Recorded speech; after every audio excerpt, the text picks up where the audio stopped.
vamos estar entendendo um pouco sobre linha de vida.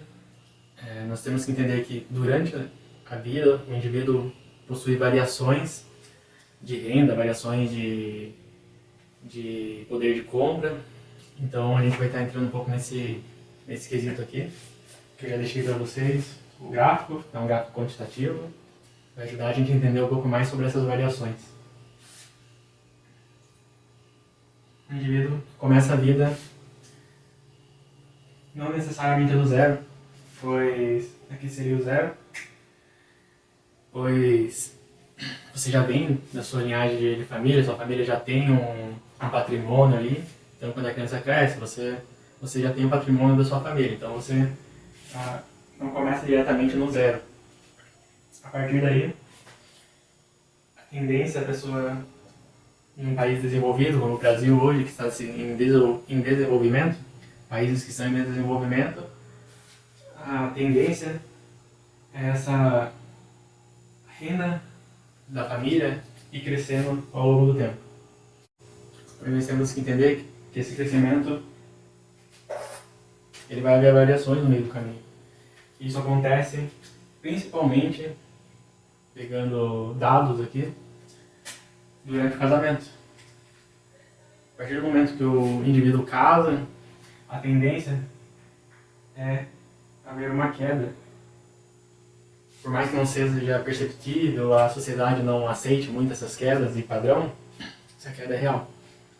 Porque esse indivíduo morava com os pais, é sustentado pelos pais, então provavelmente às vezes até ajuda na casa, mas a maioria ele já trabalha, já tem uma renda, mas esses gastos, a renda dele, ele usa para gastar com seus luxos, né? Roupa, sapato, veículo, então ele usa para si. Em média no Brasil, o jovem casa, vendo por alguns dados, no Brasil o jovem vive melhor que em outros países, pois em outros países os jovens costumam casar mais cedo. O jovem já construiu família, então já tem seus deveres com o lar, né? Então, porém, isso dura pouco. Logo, ele já se estabelece, como o país está em desenvolvimento, esse jovem salários volta a crescer e o casal já se estabelece, né? Então, isso volta a subir novamente. E logo, ele já ultrapassou o padrão que estava quando morava com os pais. E isso vai seguindo ao longo da vida. Até que chega um momento onde essa pessoa, esse casal, precisa se voltar aos pais. Pois os pais já chegaram numa idade, por volta dos 60 anos, onde se aposenta e já não consegue ter uma vida tão ativa. Os pais precisam estar baixando o padrão de vida. Então começa aquele, por que os filhos já casaram, por que a gente não vai para uma casa menor, por que a gente tem esse carro, se hoje é só nós dois, vamos diminuir o padrão. E esses filhos se sentem na necessidade de estar mantendo o padrão de vida dos pais, ajudando os pais a manter o padrão de vida que eles tinham. E nesse momento eles passam a cuidar dos pais, e reforma, o lazer, eles deixam um pouco de lado. Eles vão passar a estar ajudando os pais, e isso até uma hora, que é comum, todo mundo, uma hora chega ao fim da vida, acaba todos vamos para um lugar melhor aí. Dessa forma, a vida volta, isso que tinha se estagnado, eles voltam a se focar na vida deles. Falo financeiramente. Então, a gente vê muito em consultoria, os pais falecem, geralmente os pais têm ali um certo patrimônio, esse patrimônio é dividido entre os filhos, e geralmente o que a gente vê em consultoria, quando a pessoa vem falar, saiu o dinheiro, vem conversar, saiu o dinheiro tal, saiu o dinheiro dos meus pais, saiu o dinheiro da herança.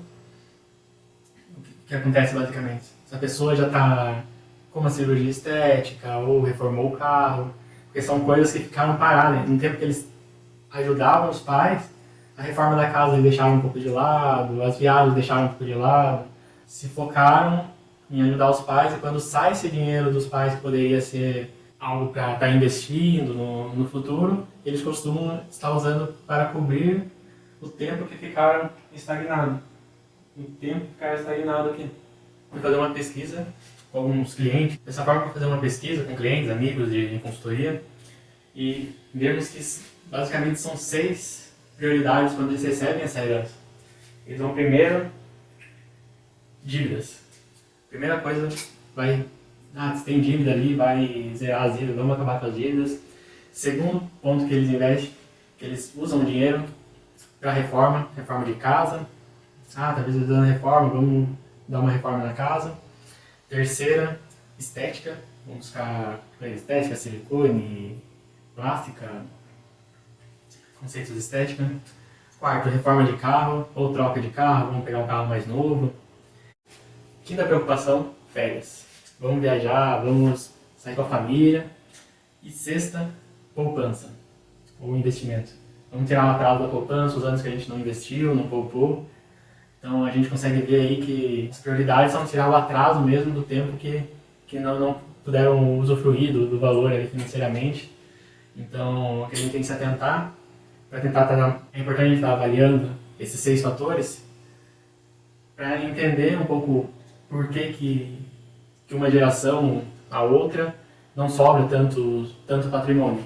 Porque o patrimônio que sobrou da geração dos pais foi usado para tirar o atraso desse tempo que eles estavam cuidando dos pais. Então isso acontece consecutivamente. Depois desses filhos que estão aqui vão seguir até os 60 anos e os filhos, consequentemente, vão estar cuidando deles e a vida sucede.